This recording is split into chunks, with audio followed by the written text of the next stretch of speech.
Superhero Invisible Man was captured alive by three ordinary men, and they put a bomb in his ass. Just as they were about to kill him, they discovered that Homelander was rapidly approaching. Homelander not only had laser eyes that could see through things, but also super hearing. Once the bomb was detonated, their location would be immediately exposed. The most urgent thing now was to divert Homelander. Bearded Butcher had a sudden inspiration. Rather than waiting passively, it was better to create chaos. So he asked Frenchie to call his girlfriend and set up a bomb at a distance to create a diversion. To buy time for his girlfriend, Frenchie acted as bait in the car, while Butcher went to the car compartment to install the detonator. But Homelander arrived faster than they expected. He had to maintain his composure and flatter Homelander, acting like a little fanboy. Although Homelander enjoyed it very much, he insisted on inspecting the car compartment. As a result, he found nothing unusual with his X-ray vision. It turned out Butcher had already hidden. At this point, the bomb was installed. Butcher immediately detonated the bomb. Hearing the explosion, Homelander took off into the sky. Meanwhile, the Invisible Man was also restless. He lip-read from Huey, learning that his teammate had come to rescue him, so he filled a cup with yellow liquid and poured it on the transformer. Without the high-voltage electricity constraint, he easily opened the cage, but as soon as he escaped, he ran into the guard. Huey held the detonator, warning him to get back in the cage, but a hint of fear in his eyes was captured by the Invisible Man. If you let me go,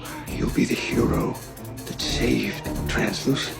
After some threats and temptations, he indeed scared Huey and swaggered towards the exit. The enormous psychological pressure made it hard for Huey to breathe. Seeing the Invisible Man turn invisible again, Huey finally erupted and pressed the detonator without hesitation. The Invisible Man was instantly blown to pieces, covered in blood. Huey felt very conflicted, but now was not the time to relax. Since the Invisible Man's skin could not be destroyed, they could be discovered by Homelander at any time. No, we can slow the gun down a bit.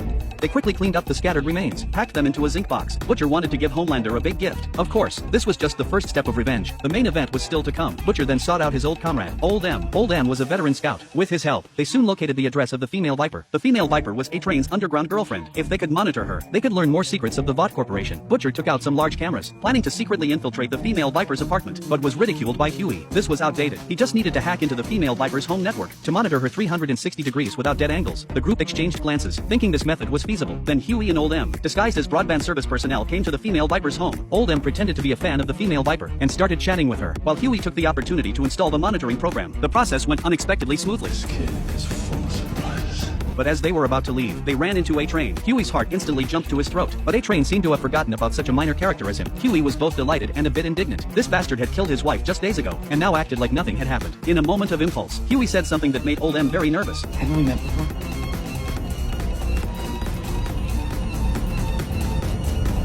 Maybe.